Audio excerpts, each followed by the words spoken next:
Just check this, make sure I'm just talking to someone. Can you hear everything? Can you hear that? Hear the music? Sweet. Cool. Hey everyone, my name is Barter, and I am today gonna do this for Melodics, the wonderful Melodics people in New Zealand. Make it a little smaller.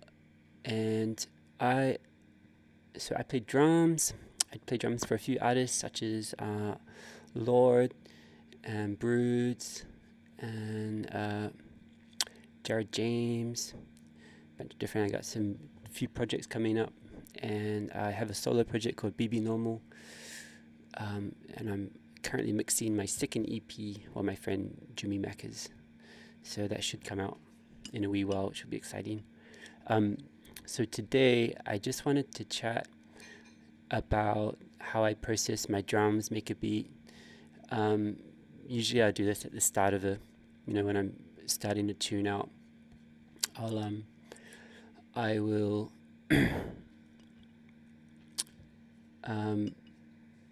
kind of basically just going to talk you through a few little tricks and tips that I picked up over the years. A lot of them just straight up from YouTube or from friends. That's where I learn everything, So I'll play my drums raw, completely raw. And I just quickly did a beat for you guys so I could kind of build something around it. And feel free to ask any questions along the way also. So what I'll do is I'll play it to you raw, and then I'll go through each of my mics.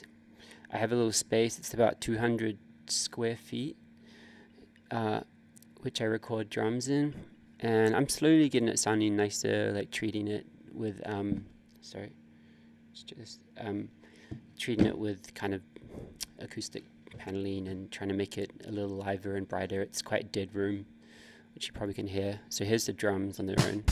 Can you hear that? Make sure it's not peaking. So pretty standard. A couple of fills. So at the moment on this recording, I had a kick in, which is a Beta 58. Is that right? 58. Kind of clicky. Can you hear that? And then kick out, which is a Bach 195. It's kind of like a U47 clone. It's pretty nice. Good for vocals as well. It's my snare mic, just 57 on top. It's a Black Beauty with a big fat snare drum ring on it, and then like a piece of black kind of like packing cloth on top of it. It's been a kind of sound that a lot of people have enjoyed. A lot of producers. Snare bottom, another 57. Snare side, this was a ribbon mic Cascade Fathead. It's a pretty cheap ribbon mic. And so I learned this trick from a guy, Mick, I forgot his last name. I used to tour with him for Jared. He did sound for us. His name is so cool. Anyway, a Scottish guy, lives in Phoenix, but he suggested putting a ribbon mic on the side of your snare.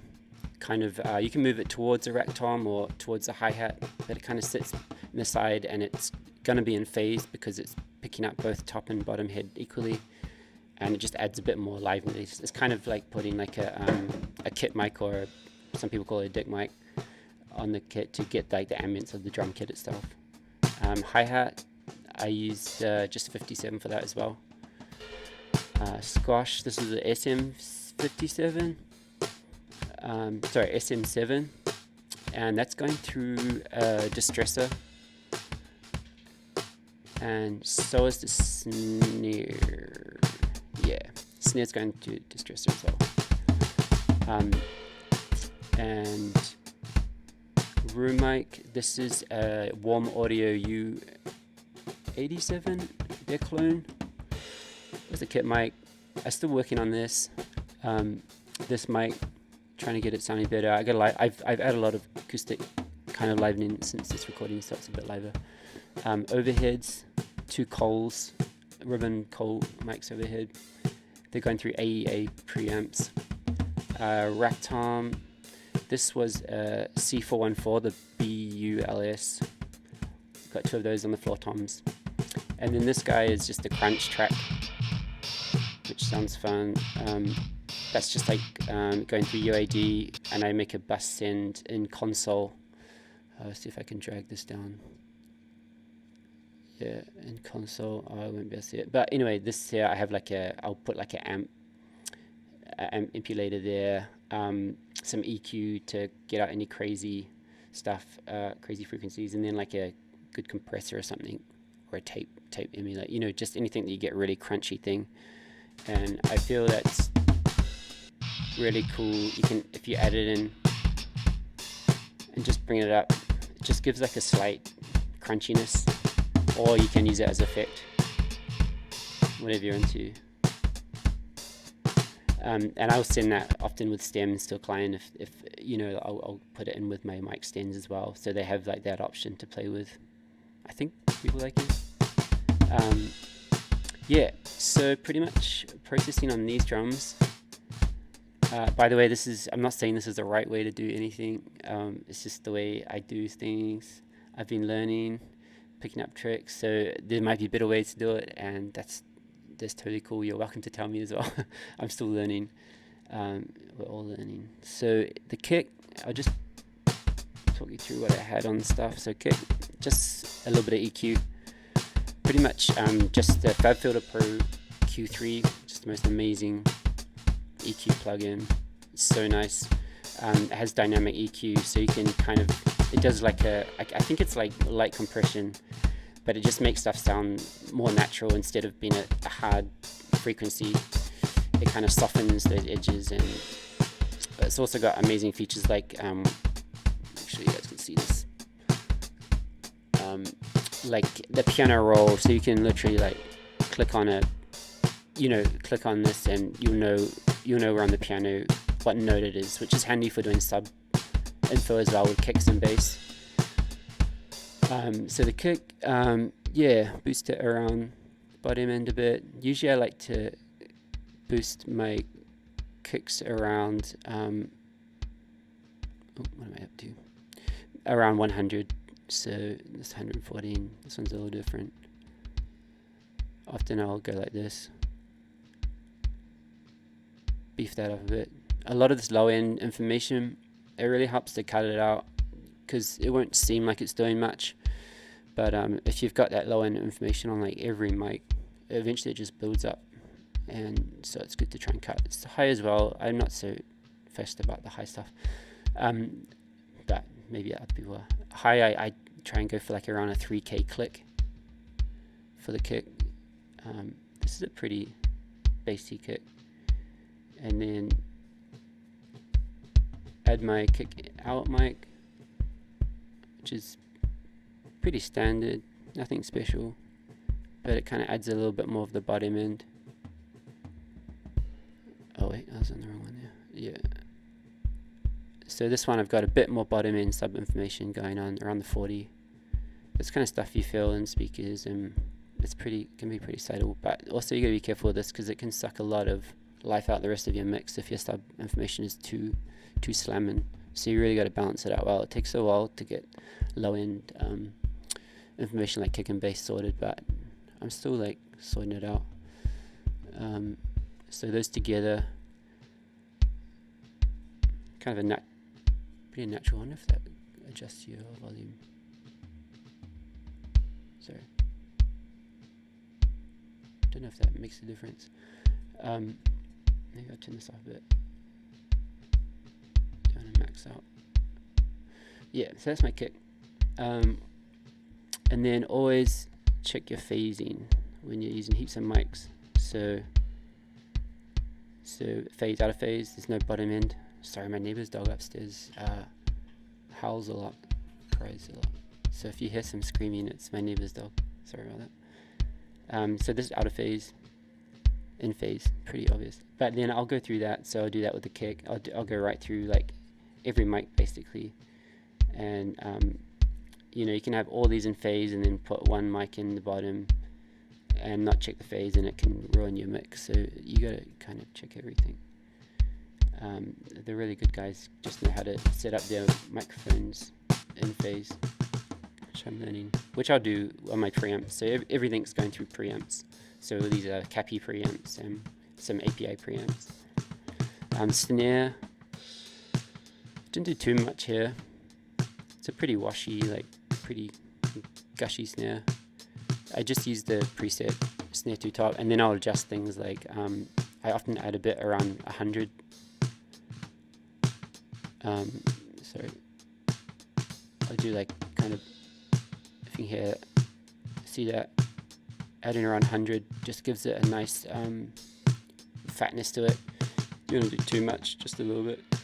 And then yeah, 5K around there, around the ugly areas can be around like the 1000, can be coming nasally, or for me. Also, when I finish a song, I'll send it to my friend Jimmy to mix now, and he's way better than I am. So this is kind of just starting point. Snare bottom, what do I do here? I'd probably just pulled a frequency out there. Not too much. The high end, you know, leave a bit of low end. It's in phase. So the reason why I haven't got in phase here is because I would have done in phase in the room on my preamp. I would have done the phase button for that one. Sometimes you catch it afterwards in you know, the processing stage. And I put a gate on this as well, just to clean it up, because once you start putting compressors on everything, on a drum, on like a snare bus mix, which we'll talk about later, it just gets out of control, and you want a bit more control. Here's that snare side ribbon mic I was talking about. So it sounds similar, but it's just probably got a bit more like high mid information, got a bit more ambience. Hats. I've been playing around with this Sound Toys Psy EQ, just because I quite like the high end EQ on this. So a lot of people, you can put more than one EQ on stuff, you know, because all these plugins, they have different characteristics of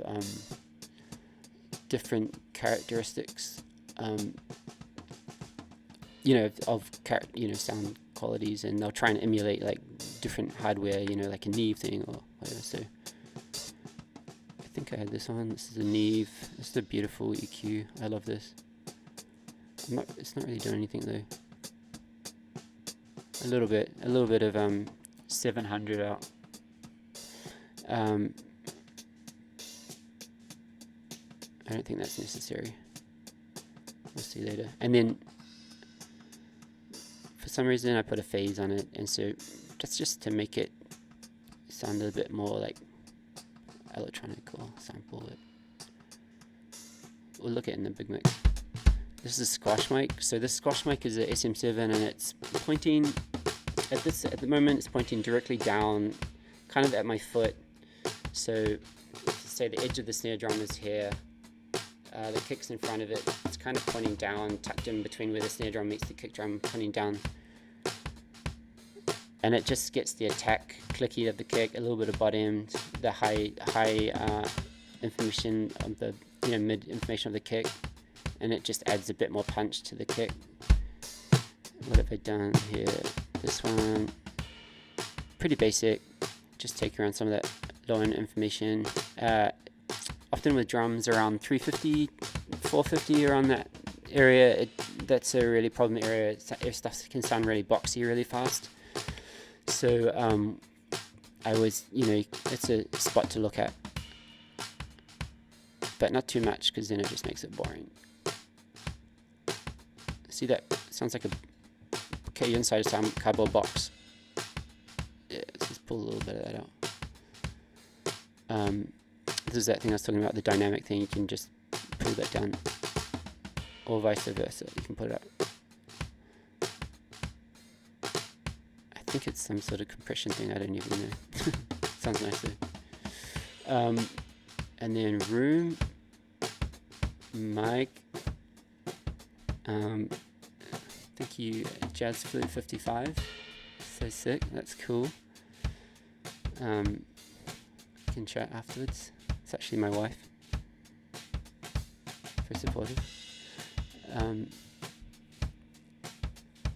Room mic. I'll take a bit of that. So this was, what is this? This is that Warm Audio 87.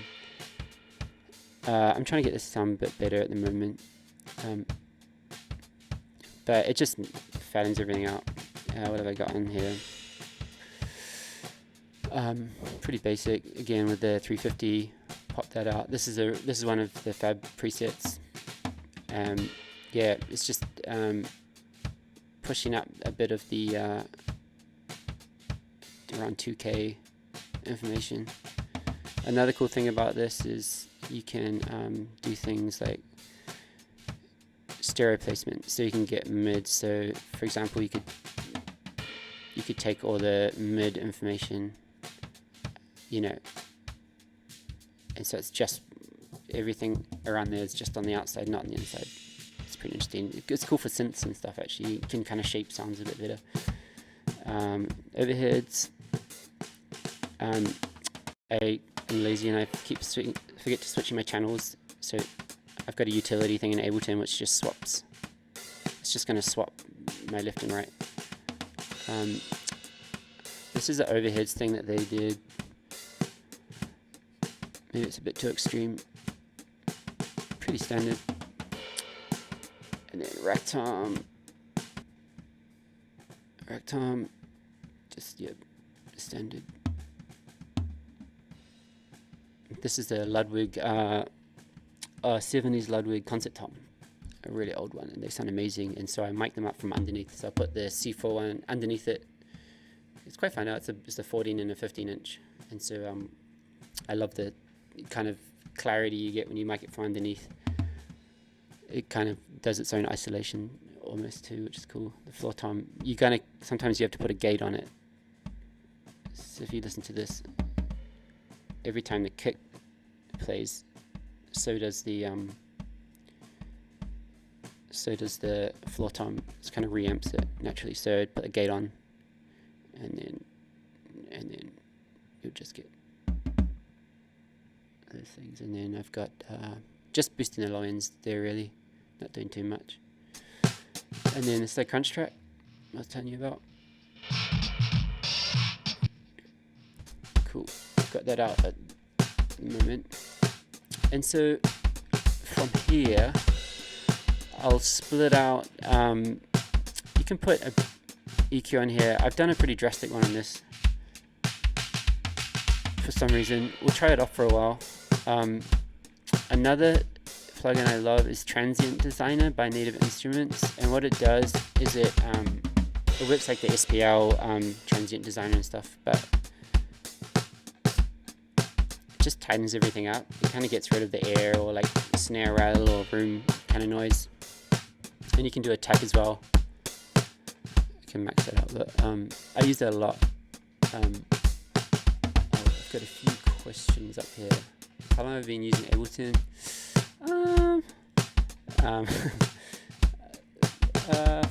Probably, how old am I now? Maybe like 12 years. I'm no genius at it. I kind of learned it like self-taught in my own way. Yeah, and I still, this is from anthemic music. Yeah. Also asked, at what point do you think you mastered your workflow? So knowledge of software isn't a roadblock. Getting your ideas down as they come to you. It's a good question. I think I'm only like slowly getting it sorted. Like I have my favorites folder here, so this is my go-to plugins, and so I think the more I use it, the problem with software is just limitless options. That I feel that's the hardest thing. So now I've kind of got my favorite ones, my go-to, and then I've kind of got all my other plugins in here where, you know, I'll go through and check out other stuff. But I find if I keep to this, I save time and not mucking about. Also, it's just listening to a lot of music, listening to drum sounds, and trying to work out how to make it better. And I still have got so far to go, I'll be honest. I'm still learning, as everyone is. I think you should always be learning. So then I'll split these out into buses. So here's my kick bus. So I send these, my 2 kicks. So it's kind of, what have I got going here? So this is what it sounds like before there's anything going through. I love this Goodhart's Wolf compressor. It's incredible. It adds so much character. It's really immediate. The phase tool, which I use quite a lot, I've seen my friends use. It just is such a cool effect straight away. It's I know people can do it. A lot of people doing the phase drum thing, so it's kind of a tame thing, but still cool. Has this crunch thing. It's a great compressor. It's cool. It's pretty extreme, but you can do it subtly. It's cool. There's another one I really love, Ready, by Kush. Oh, it's a bit extreme. Put the gate on. It just adds like a really nice. It kind of works as a preamp.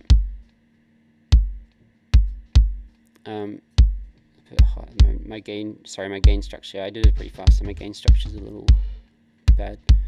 Yeah, this is a beautiful plugin. You just add bass and then level, and it just for some reason it sounds beautiful. It's really just like a preamp plugin, I guess. And then trigger.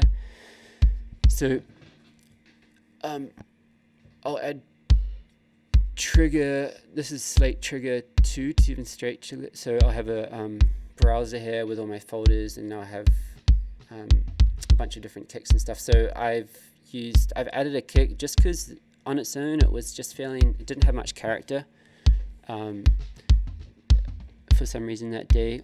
So I've added, this was a kick I did for my friend Jake Monk, a producer. I produced for a girl called Michi, who I drum for as well. She's incredible. Oh, my computer's getting tired. Yeah, so I've added a kick on top of that. So without it, I've kind of quietens it down a bit as well. It's pretty subtle. And then this is kind of what my kick thing looks like. Pretty basic. That's a nice clean kick. So without, so already it's adding a lot. And then bass from the snare. So snare, I've got my main snare bottom, and I left my snare side out because it had so much other ambience. I had the kick, you could hear the kick a lot, if you listen to it. I've kind of treated it more of an ambient mic. So I've left that out of my snare bass. But snare bass again, I've got the H comp here, which is just a nice waves plugin, going up to about 3 dBs, not too much. This one's pretty nice. It's got like kind of these analog, which I guess emulates different famous compressors. Got a fast release to keep it nice and tight. Compression is like one of the hardest things. I'm still learning a lot about it. It's taken me a long time, but basically for drums, a fast attack is going to give you the transients. It's going to make it punchy. A slower track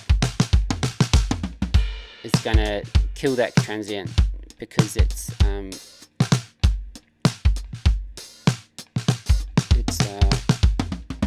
got it in my head. It's hard to put it into words. It's not kicking in like, it's kicking straight away, whereas this one lets that transient through. It's terrible. Do not quote me. It's such a bad explanation of compression. But basically for drums, all you need to know is attack for those close mics. If you want it to be punchy, but you attack quicker, down. Yeah, squashing the transient. don't want to squash that transient. And then snare verb, I've added a bit of snare verb. These are just a bunch of buses I've made just of different options. You don't have to use them all at once. I'm enjoying this Kush gold plate one, which I saw on Aaron Sterling. He's an amazing drummer. He's really good at this stuff. Gold plate, it's pretty chill. And then drum bus, this one. Oh, we didn't finish the snare. Did we finish the snare bus?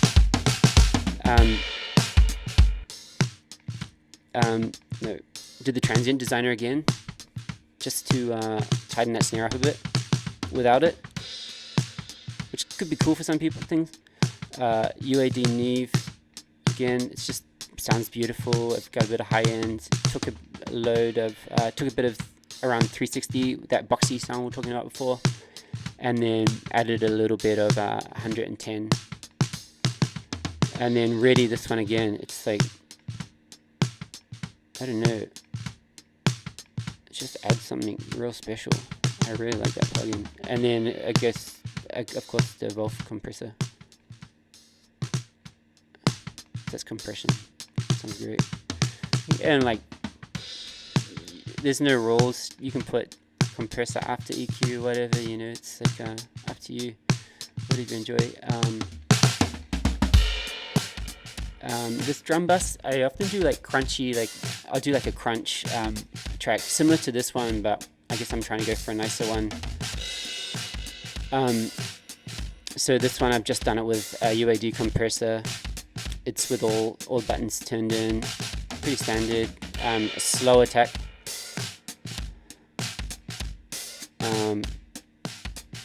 Long release, so the compression lasts for longer. And this pretty much just will kind of add a lot of the high-end information and just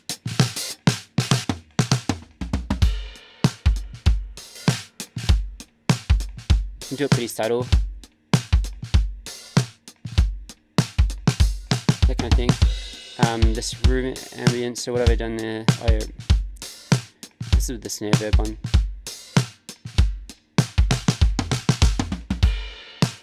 Turn that off for now. Room ambience, what have we got here? This is kind of a thing that I've been experimenting with, is kind of like a gated ambience. I first tried to do it with the Eventide, it's a UAD delay thing, but it just kind of adds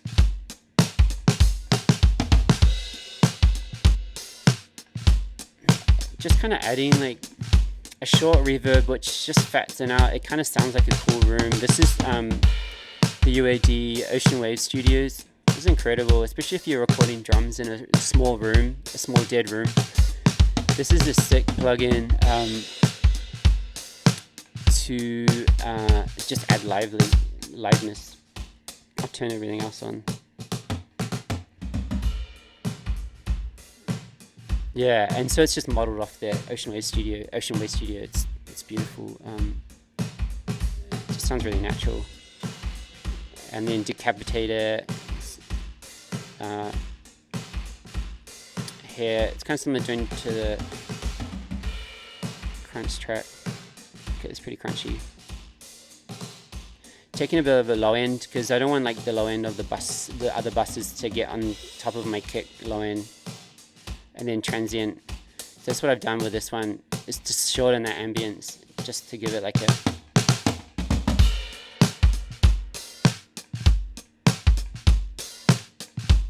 kind of hear the room. Kind of sounds cool. And then just added a phase thing. This is not working too well, but for the purpose of this, you could kind of put a phase on. It's just a trick, really. And if I've not got a master, if I'm not putting through these the master drum bus, I always like to put the oxide UAD tape thing. Just kind of glues everything together really nicely. and that Transient Designer as well. I wouldn't usually put these on the master thing. I'd route another bass thing, but just kind of for this one, I got drums.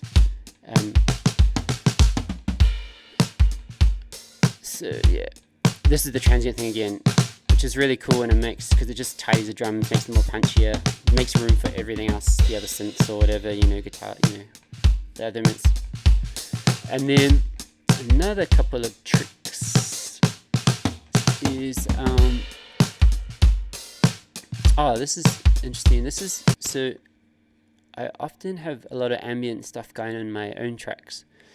And it's like just to do with voice. I'll just pull my phone out and record things. So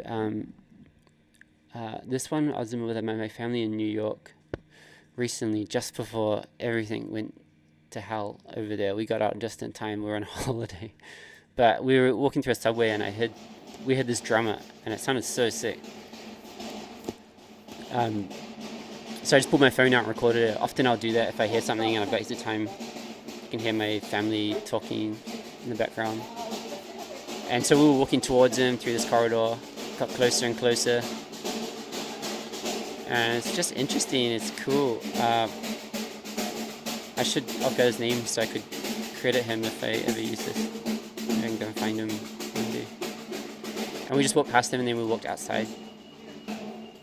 So I love stuff like that. So what I did with it is I turned it into this loop here. Trim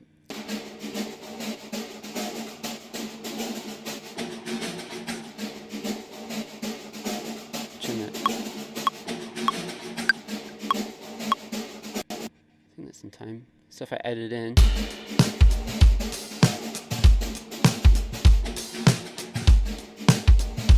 kind of like a fun,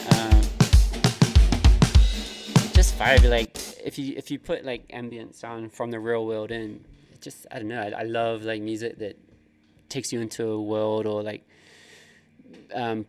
puts your head into like a different space. So I enjoy that. I love doing that kind of stuff. For this, I bit of EQ, that bottom end again. I've sidechained it to the kick, so if I take it off, the kick just gives it more movement, makes it a bit more funkier. I put a phase mistress on. It's a Sound Toys one.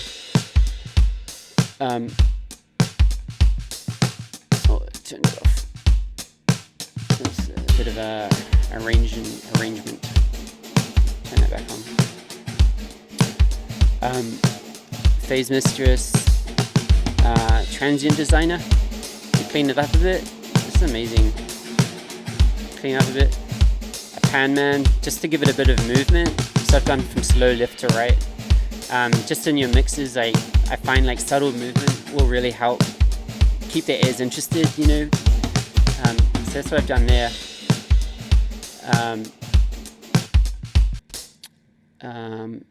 Another trick, I learned this off Malay. So it's adding a sub layer to your kick. So if you do just have like one kick mic in your little bedroom or whatever, or wherever you are, and you can't get that sub information that you love, instead of trying to like copy and paste like a 808 kick or whatever,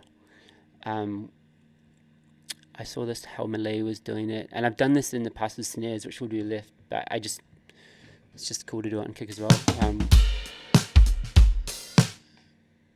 So what I've done is just done a whole note.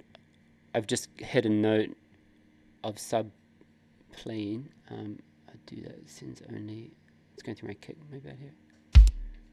How are we about to hear this? Master. Yeah, can you hear that? It's just like a low sub kick. And then so if you now chuck a gate on it, sidechain that to your kick in, you're gonna get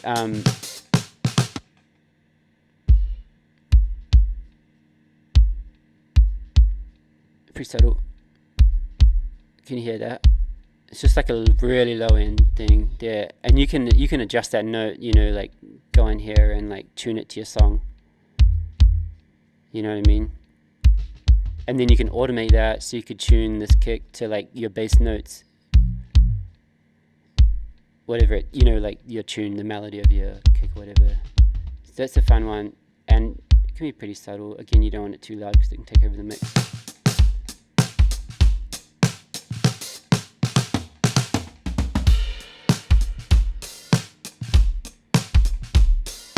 That'll be too much. But I mean, it's whatever you want. Whatever beat you're making, it doesn't matter. Like, I've gone pretty subtle here.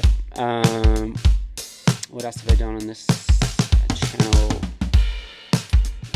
Golf compressor.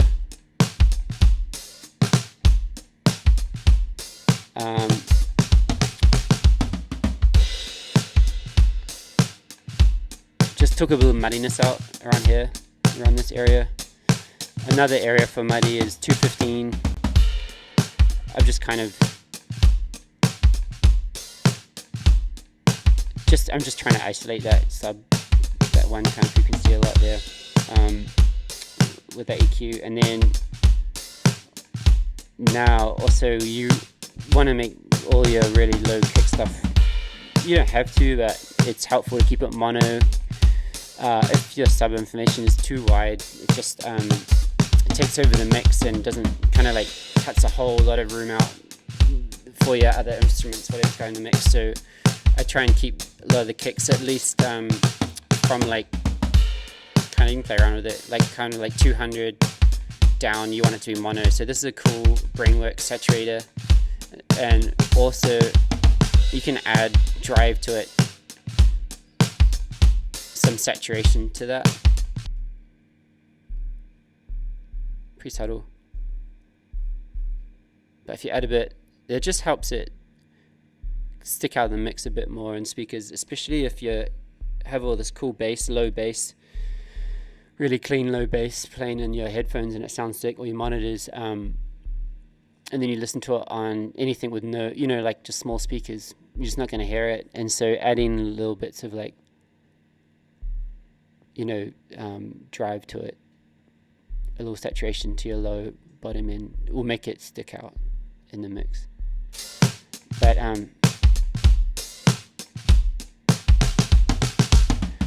cool, so that's the sub kit, a cool little trick. Another one is the snare. I've done, if your snare's not got quite enough attack information, like it's a bit just doesn't have that crack, and you want it to be like a little more hard hitting, you can do exactly what you did with the kick, but with white noise. So this is what I've got set up. So this is it. Horrible stuff, horrible sounding, disgusting, and it's just like a sample of white noise I got. It's a Cashmere. He seems to be a popular guy on this place and whatnot.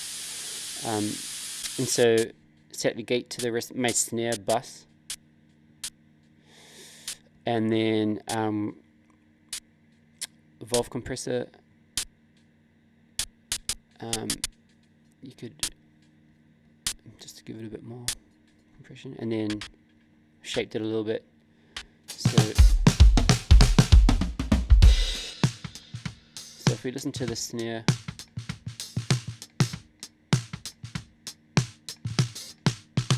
pretty subtle, but you can just hear it.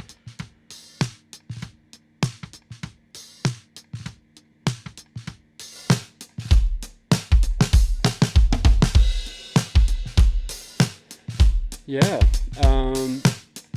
what else? And then add this. So this could probably do with a little cleaning up, like maybe a little mud out of this one. Get rid of all that.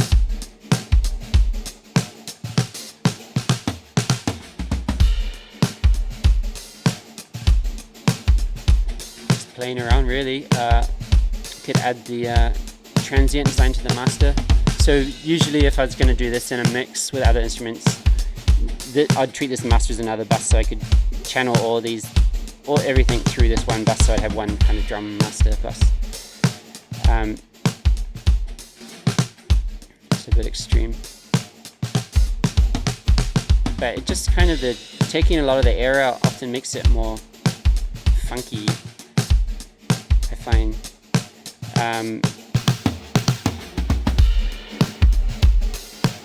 It's a bit extreme. Just having fun with it. Here's that crunch track.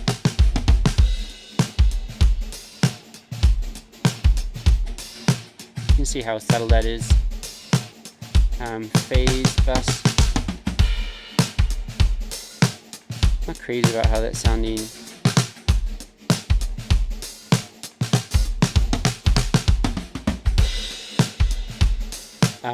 Often I'll do a tom bus as well, so I'll go under here, add a return track, check my toms, we'll go to this section here.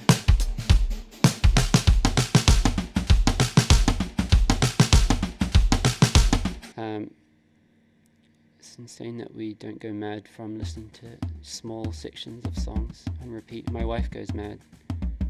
She can't stand me listening to stuff repeat for hours. I don't blame her. So there's something I could pan it, give it a bit more space. My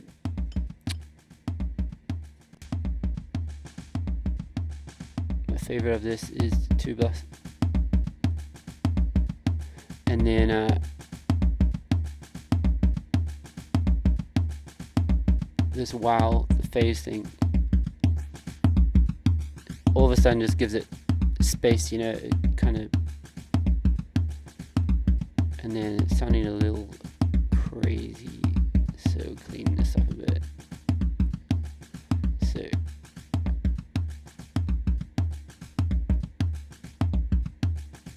maybe try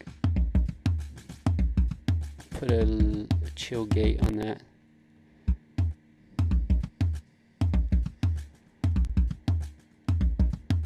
And then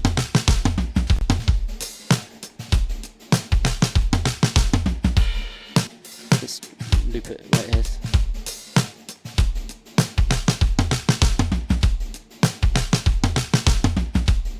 Take this off. All of a sudden the toms are sticking out, you know, so that's how I'd kind of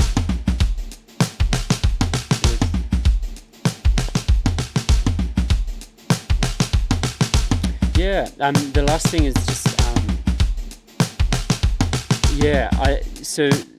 I think about it in, you've got all your drums, you've got your kick bus here, a snare bus, and then like a drum bus. So the kick and snare gonna be kind of like your really like useful things, you know, so you want to be able to pull your snare up and down easy, but you want to clean, you know, like a really clean sounding snare. I'll just get this back going.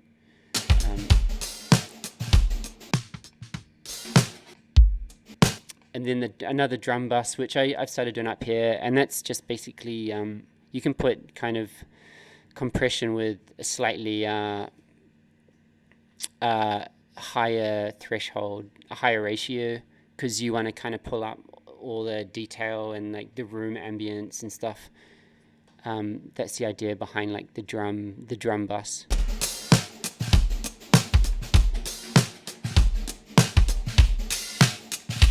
Sounds terrible.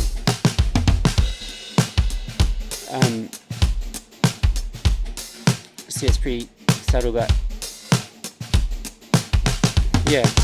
And then effects, really. That's it. Yeah, what else have I got going on here? I think that's kind of it. I added like some synths so how stuff could fit around.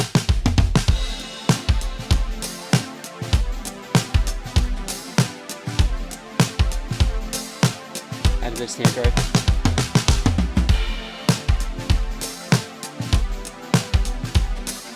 Drop these out.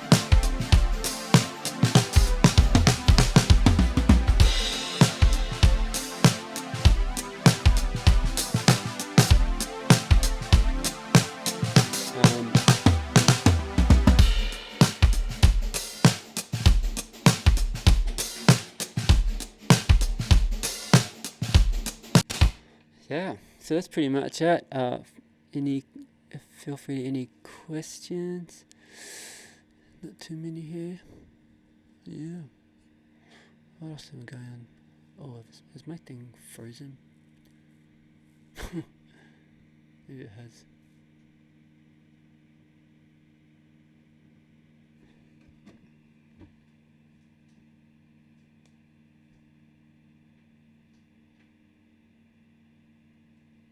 Just gonna check with the boss if I freezed or not. It's quite a while ago.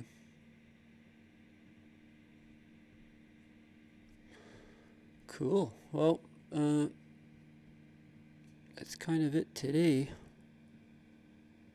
Unless there's any other questions. Don't know if I've frozen or not.